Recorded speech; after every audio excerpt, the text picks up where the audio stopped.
Thank you so much, Gemma, for joining me. It's lovely to talk to you and finally meet you. So tell me a little bit about your sister. I mean, she must have been such an inspirational young woman.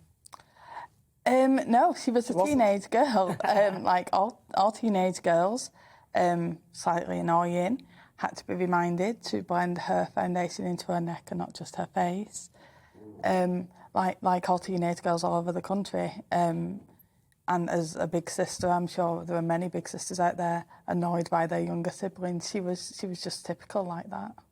Now, I mean, what happened to her was horrendous, really.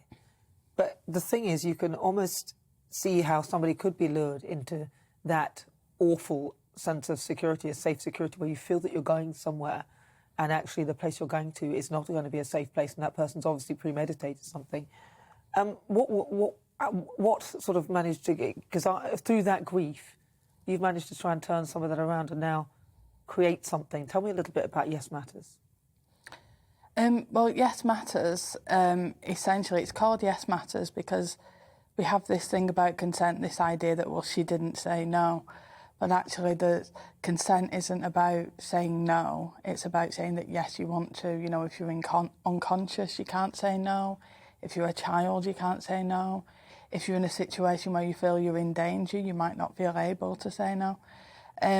So initially it was just a campaign to get sex education compulsory into schools because we felt that Pornhub was essentially doing that, teaching our young people instead of our young people learning about healthy relationships, and because of the sexualisation of teenage girls, which played its part in my sister's death and unfortunately many others.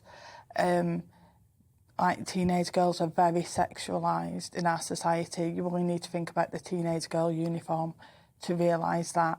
And as we see our girls as sexual objects instead of people, they're very endangered. Yeah, and I see it in my own daughter. I mean, she's a teenager, and I see, you know, she's going to school with this skirt all the way up here, and my wife, you pulled your skirt up and it's freezing, you know, no tights or anything. I'm thinking, this is madness, it's freezing out there.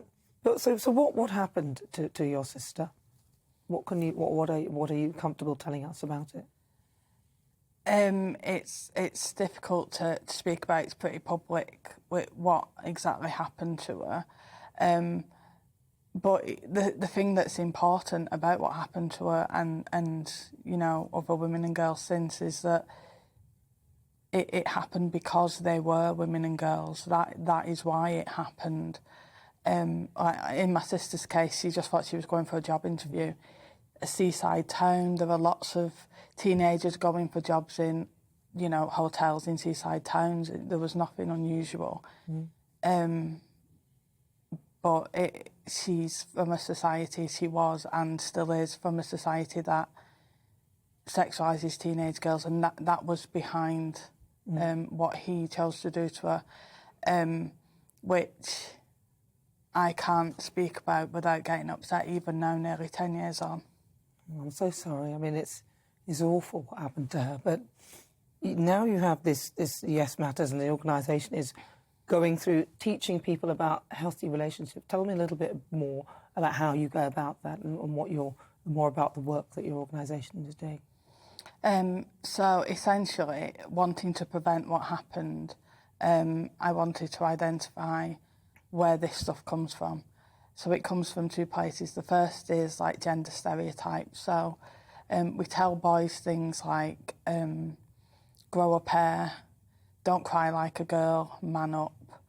We shame boys out of showing any sort of emotion, and what that does is two things. The first is it means that there are very high suicide rates in men, and the second is that they react violently when they don't get what they perceive that they're entitled to, which is why they consistently commit the majority of violent crime. So if we get rid of that gender stereotype and say that emotions are human, and we teach our kids about consent and respect in relationships, no matter who they're with, and good emotional and mental health with yourself, if we take away those stepping stones, then it can hopefully prevent a lot of that stuff. I see. I think that would have been great to have sort of relationship education at school, because I didn't get anything like that when I was at school. And that would have been very handy for me to identify what a good relationship looks like. And I'm sure a lot of those watching now, they love that. And so that's something that's running in schools, is it, that people can... Yeah, it was supposed to come in 2020, but we had a little bit of a thing going on, didn't we, with COVID. So it is sort of just being rolled out now. Although it's really interesting for me because we didn't just campaign, we helped to write it, specifically around the gender stereotypes. But now the word gender has become something new, like... Well, there's about 76 of them now, apparently. Yeah, so this idea that something's progressive, so it's kind of complicated it a little bit now. Yeah, well, I think it's extremely complicated, all of it. I mean, just from my eyes, excuse me, I think a lot of it's very unnecessary because it actually is quite divisive. That's just my view, but I'm sure you may think differently. Now, what happened? Because I know a little while ago you were on a march promoting women, because I think it was International Women's Day that you were on, and something happened. Tell us a bit about that. Yeah, so Manchester is home of the suffragettes, you know, so very proud of its women's rights movement.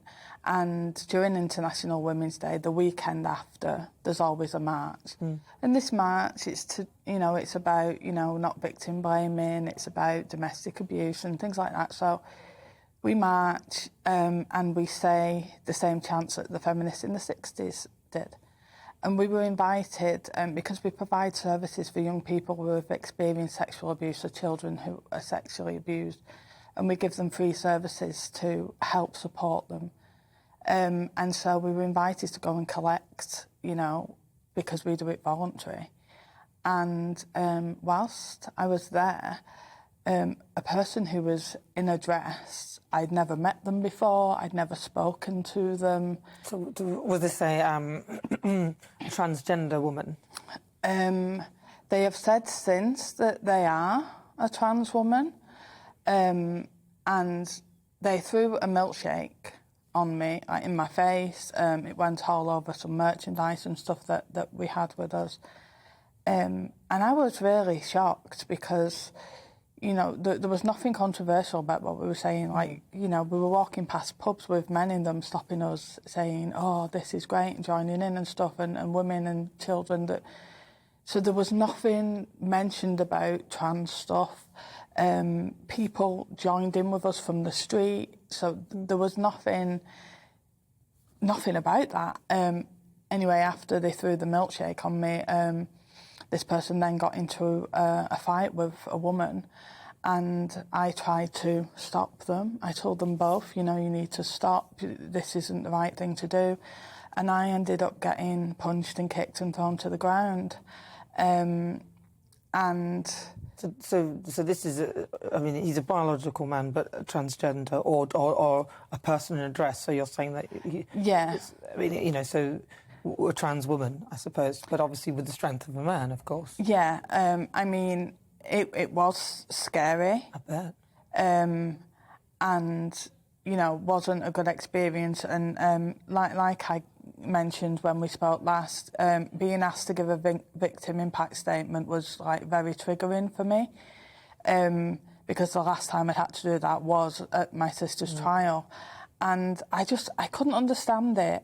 To be honest, I hear over and over again that trans rights don't conflict with women's rights. So if that's the case, why are you targeting a women's rights march? I just didn't understand. And since this person that's done this has been celebrating it online, saying that they were glad they did it, that they would do it more next time, and that TERFs, which are feminists, they deserve it, and, it's fair game to do it to them.